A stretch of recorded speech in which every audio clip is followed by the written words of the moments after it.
ታሪክ ራሱን ይደግማል ይባላል። እውነት ነው።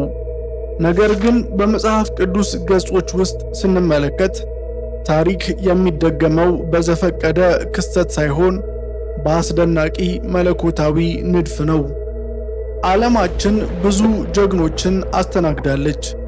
ነገር ግን ከ3500 ዓመታት በፊት በግብፅ ምድር የተነሳው ሰው ታሪክ ከማንም ይለያል።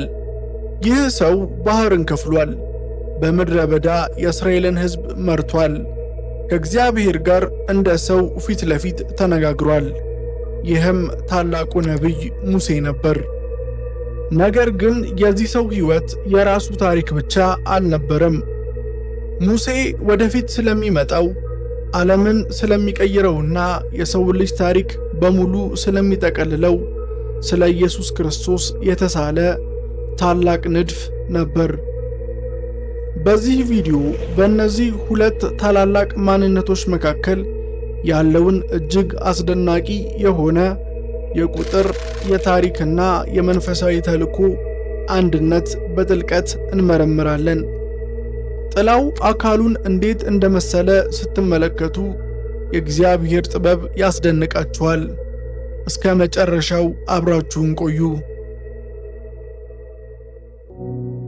ሁለቱም ወደዚች ምድር የመጡት በጨለማ ዘመን ነበር።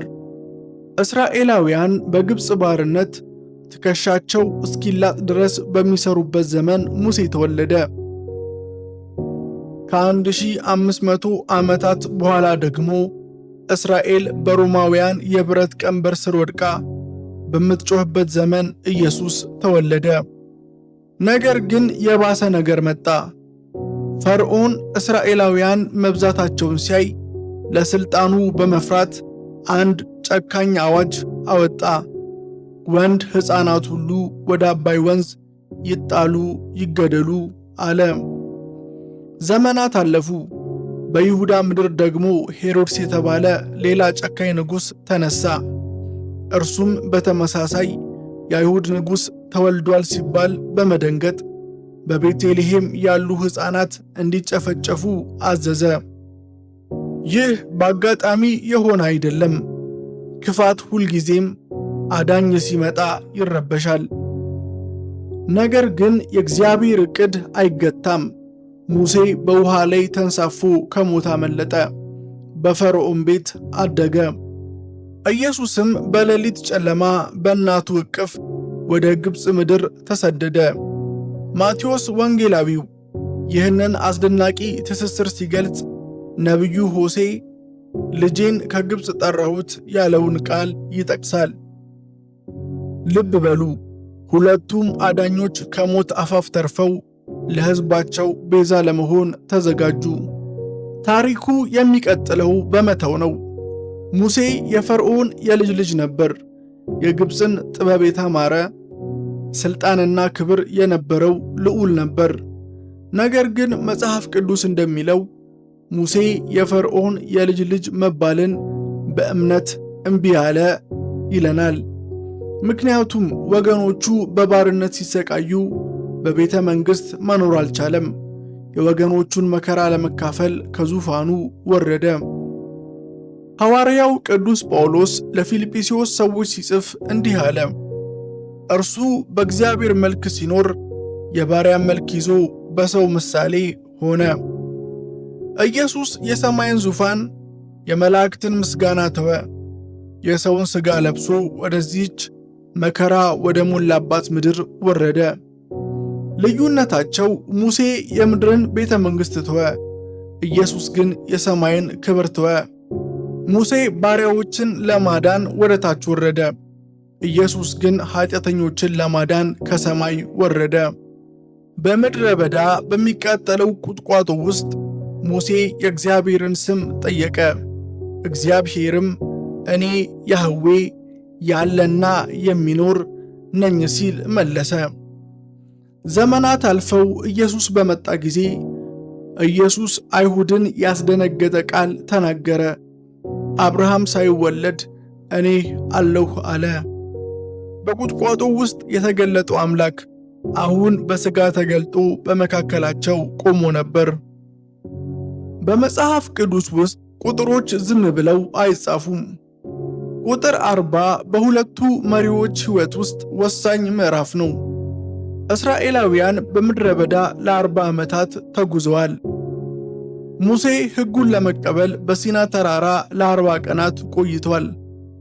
ነቢዩ ኤልያስ ወደ ኮሬብ ተራራ ለመድረስ 40 ቀን ተጉዟል። ኢየሱስ ክርስቶስ አገልግሎቱን ከመጀመሩ በፊት መንፈስ ቅዱስ ወደ ምድረ በዳ ወሰደው። እዚያም ለ40 ቀናትና ለ40 ሌሊት ጾመ። ዲያብሎስ ኢየሱስን የፈተነበት መንገድ እስራኤልን በምድረ በዳ ከፈተነበት መንገድ ጋር አንድ አይነት ነበር። እስራኤል ስለ እንጀራ አጉረመረመች። ኢየሱስ ግን ሰው በእንጀራ ብቻ አይኖርም ብሎ ድንጋዩን እንጀራ እንዲሆን እምቢ አለ። እስራኤል እግዚአብሔርን ተፈታተነች። ኢየሱስ ግን ጌታ አምላክህን አትፈታተን አለ። የመጀመሪያው እስራኤል በበረሃው ፈተና ወደቀ። ኢየሱስ ግን ድል ነሳ። ሙሴ ወደ ግብፅ የገባው በባዶ እጁ አልነበረም። የመለኮት ኃይል አብሮት ነበር። ኢየሱስም እንዲሁ ዓለምን የሚያስደንቁ ተአምራትን አደረገ። እነዚህን በዝርዝር እንመልከታቸው። ሙሴ ቀይ ባህርን ለሁለት ከፈለ። ኢየሱስ በውሃ ላይ ተራመደ፣ እንዲሁም ማዕበልን ጸጥ አደረገ። ሁለቱም በተፈጥሮ ላይ ሥልጣን ነበራቸው። ሙሴ በምድረ በዳ መና ከሰማይ እንዲወርድ አማላጅ ሆነ። ኢየሱስ 5000 ሕዝብን በ5 እንጀራ መገበ እና የሕይወት እንጀራ እኔ ነኝ አለ። ሙሴ ለምጻሙን ፈወሰ። ኢየሱስም 10 ለምጻሞችን አነጻ። ነገር ግን አንድ ትልቅ ልዩነት አለ። የዮሐንስ ወንጌል ሕግ በሙሴ ተሰጥቶ ነበርና ጸጋና እውነት ግን በኢየሱስ ክርስቶስ ሆነ ይላል። የሙሴ የመጀመሪያ ተአምር የአባይ ወንዝን ወደ ደም መቀየር ነበር። ይህ የፍርድ ምልክት ነው። የኢየሱስ የመጀመሪያ ተአምር ግን በቃና ዘገሊላ ነበር። ኢየሱስም በዚያ ውሃውን ወደ ወይን ቀየረ። ይህ የደስታ የሰርግና የሕይወት ምልክት ነው። ሙሴ ውሃውን ወደ ደም ቀየረ፣ ፍርድ። ኢየሱስ ውሃውን ወደ ወይን ቀየረ፣ ጸጋ። ጥላው አስፈሪ ነበር፣ አካሉ ግን ፍቅር ነው። የታሪኩ ጣራ እዚህ ጋር ነው። እስራኤልን ከሞት ያዳነው የንጹሕ በግ ደም ነበር። ይህ ፋሲካ ይባላል። መጽሐፍ ቅዱስ ስለ ፋሲካው በግ የሚሰጠው ትእዛዝ ስለ ኢየሱስ የሚናገር ትንቢት ነበር። በጉ እንከን የሌለበት መሆን ነበረበት። ኢየሱስ ኃጢአት የሌለበት ፍጹም ሰው ነበር። ሕጉ የፋሲካው በግ አጥንት አይሰበር ይላል። ወታደሮች በመስቀል ላይ የነበሩትን ሌቦች ጭን ሰበሩ።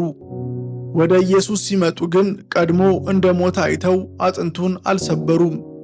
ትንቢቱ ተፈጸመ። በዮሐንስ ወንጌል ምዕራፍ 3 ላይ አንድ ምስጢር አለ። ሙሴ በምድረ በዳ እባብን በእንጨት ላይ ሰቀለ። የተነደፉት ሁሉ ያንን አይተው ዳኑ። ኢየሱስም የሰው ልጅ እንዲሁ ሊሰቀል ይገባዋል አለ። በመስቀል ላይ የተሰቀለው ክርስቶስ የድሮ እባብ ዲያብሎስን መርዝ የምንሽርበት መድኃኒታችን ሆነ። በመጨረሻም እነዚህ ሁለት ታላላቅ ማንነቶች በአካል በታቦር ተራራ ላይ ተገናኙ። ኢየሱስ ፊቱ እንደ ፀሐይ ሲያበራ፣ ልብሱ እንደ ብርሃን ሲያንጸባርቅ፣ ከዘመናት በፊት የሞተው ሙሴና ኤልያስ አብረውት ቆሙ። ጴጥሮስ ደንግጦ 3 ድንኳን እንስራ አለ። ለሙሴ ለኤልያስና ለኢየሱስ እኩል ሊያደርጋቸውም ፈለገ። ነገር ግን ከሰማይ የመጣው ድምፅ ይህንን አስተካከለ። ዳመና ጋረዳቸው። ሙሴና ኤልያስ ተሰወሩ። ኢየሱስ ብቻውን ቀረ። አብ እንዲህ አለ፣ የምወደው ልጄ ይህ ነው፣ እርሱን ስሙት። ሙሴ አገልጋይ ነበር፣ ዘመኑ አልፏል። ኤልያስም ነቢይ ነበር፣ መንገዱን ጠርጎ ሄዷል። አሁን ያለው ወራሹ ልጅ ኢየሱስ ብቻ ነው። ጥላው በአካሉ ተተካ። ታሪኩ በዚህ ይዘጋል። ሙሴ ሕዝቡን መርቶ እስከ ዮርዳኖስ ዳርቻ አደረሰ እንጂ ወደ ተስፋይቱ ምድር ኢያሪኮ መግባት አልቻለም። ሕግ ሰዎችን ወደ እግዚአብሔር መንግሥት በር ያደርሳል እንጂ ወደ ውስጥ ማስገባት አይችልም። ወደ እውነተኛዋ ተስፋይቱ ምድር፣ ወደ ዘላለም ሕይወት የሚያስገባን ኢየሱስ ክርስቶስ ነው። ሙሴ ታማኝ ባሪያ ነበር፣ ኢየሱስ ግን ወራሽ ልጅ ነው። ሙሴ ጅማሬ ነበር፣ ኢየሱስ ግን ፍጻሜ ነው። ይህ ታላቅ መለኮታዊ ንድፍ የእግዚአብሔርን ጥበብ ያሳየናል። ታሪክ በዘፈቀደ አይፈስም፣ ሁሉም ነገር ወደ ክርስቶስ ያመላክታል። ይህ ቪዲዮ የመጽሐፍ ቅዱስን ጥልቀት እንድታዩ እንደረዳችሁ ተስፋ እናደርጋለን። እንደዚህ ያሉ ጥልቅ መንፈሳዊና ታሪካዊ ዶክመንተሪዎች እንዲቀጥሉ ከፈለጋችሁ ቻናላችንን ሰብስክራይብ ማድረግ አትርሱ። በሚቀጥለው ጊዜ ስለ ዳዊትና ክርስቶስ ወይም ስለ ዮሴፍና ክርስቶስ እንድንሰራ ከፈለጋችሁ ሐሳባችሁን በኮመንት መስጫው ላይ ጻፉልን። በቀጣይ ቪዲዮ እስከምንገናኝ መልካም ቆይታ